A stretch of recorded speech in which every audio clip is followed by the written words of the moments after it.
नमस्कार। आदाब। आज मैं पहुंचा हूं अजमेर शरीफ, जो कि ख्वाजा मोइनुद्दीन हसन चिश्ती की दरगाह है। इन्हें गरीब नवाज भी कहा जाता है। इन्हें गरीब नवाज आम जनता ने नाम दिया है। इनका जन्म पर्शिया में हुआ था, जिसे आज हम ईरान के नाम से जानते हैं। ये एक सूफी संत थे और सूफी परंपरा का प्रचार करते हुए जीवन के आखिरी पड़ाव में ये अजमेर पहुंचे और अजमेर के ही हो गए।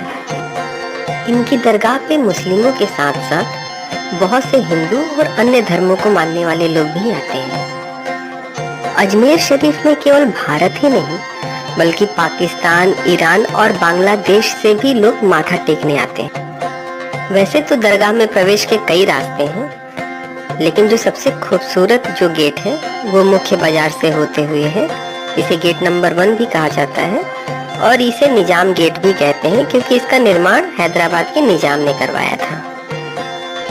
यदि आपके पास लगेज और डिजिटल कैमरा है तो ये आप अपने होटल के रूम में ही छोड़ के आए, क्योंकि आप इसे अंदर लेके नहीं जा सकते बाजार में। और अगर आप लेके आ गए हैं तो इनका अपना एक मुसाफिर खाना है गेट नंबर 2 पे, तो आपको जाके वहाँ पे जमा करना होता है, वहाँ क्लॉक रूम में। तो अगर आपने होटल नहीं लिया है और आप डायरेक्ट यहाँ आ गए हैं तो आप यहाँ के मुसाफिर खाने में भी रुक सकते हैं। और अगर आपके पास लगेज है तो आप क्लॉक रूम में जमा कर दीजिए। उसके लिए आपको एक नॉर्मल सा चार्ज देना होता है, तो आप उसे जमा करके कर सकते हैं। और मजार पे आप मोबाइल लेके जा सकते हैं, तो आप उससे चाहे तो अपनी फोटो भी खींच सकते हैं और वीडियो भी बना सकते हैं। दरगाह में प्रवेश के समय आप चाहे पुरुष हो या महिला हो, आपका सर ढका होना चाहिए। यहाँ दरगाह में बहुत ज़्यादा भीड़ होती है, तो अपने सामान जो भी आपके पास पर्स है या मोबाइल है, तो उसके लिए आप हमेशा सावधान रहें, क्योंकि यहाँ चोरी बहुत होती है। अब मैं नहीं जानता कि ऐसा यहाँ पे क्यों है, लेकिन ये समस्या यहाँ पे है, क्योंकि हालांकि मैंने ये पहले भी सुन रखा था। वहाँ पे जगह जगह आपको नोटिस बोर्ड भी मिल जाएगा और अनाउंसमेंट भी होता रहता है इसके लिए कि चोरी से आप सावधान रहें। लेकिन जब मैं पूरा दिन वहाँ पे घूमता रहा, मेरे साथ ऐसी कोई घटना नहीं हुई। शाम को मुझे एक फैमिली मिली जो शायद पंजाब से आए हुए थे, तो उन्होंने मुझसे पूछा कि यहाँ पे पास का पुलिस स्टेशन कहाँ है। तो मैंने कहा क्या हुआ, तो उन्होंने बताया कि उनका किसी ने पर्स मार लिया है, जिसमें उनकी सारी ID वगैरह थी। तो मैंने उनको रास्ता मैंने देखा हुआ था, तो बता दिया कि कहाँ पे पुलिस चौकी है। तो आप, क्योंकि मेरे साथ तो ऐसी कोई घटना नहीं हुई, लेकिन ये समस्या वहाँ पे है, तो आप अपनी तरफ से सावधान रहें इस चीज को लेकर के। गरीब नवाज के पास सभी अपनी मन्नतें लेकर के आते रहते हैं। क्या राजा क्या रंग। यहाँ मोहम्मद बिन तुगलक, अलाउद्दीन खिलजी और कई मुगल सम्राट यहाँ आते रहे हैं। आज के समय में भी भारत और पाकिस्तान के कई बड़े राजनेता और फिल्मी कलाकार यहाँ आते हैं।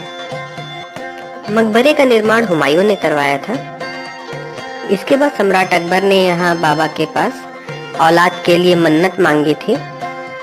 जब शहजाद सलीम पैदा हुए तो उसके बाद उन्होंने यहाँ आकर के अकबरी मस्जिद का निर्माण करवाया था। यहाँ 2 बड़े कड़ाहे हैं जिन्हें देख कहा जाता है, जिसे जन्नती दरवाजा कहा। ये दरवाजा साल में 4 बार ही खुलता है, सालाना उर्स के समय, 2 बार ईद पर और ख्वाजा सवाब की पीर के उर्स पर। अजमेर शरीफ में बाबा की पुण्यतिथि के रूप में 6 दिन का उर्स मनाया जाता है। ऐसा माना जाता है कि जब ख्वाजा साहब 114 वर्ष के थे, तो उन्होंने अपने आप को 6 दिन तक कमरे में रखकर अल्लाह की प्रार्थना की। ये उसी उपलक्ष्य में होता है 6 दिनों के लिए। सर्दियों में दरगाह सुबह 5 बजे से रात के 9 बजे तक खुला होता है और गर्मियों में सुबह 4 बजे से रात के 10 बजे तक दरगाह खुली होती है। और ये साल भर बार के नज़ारे के साथ मैं आपको छोड़े जा रहा हूँ। अगले वीडियो में हम फिर मिलते हैं। धन्यवाद। मिला है मुझको इसी घर का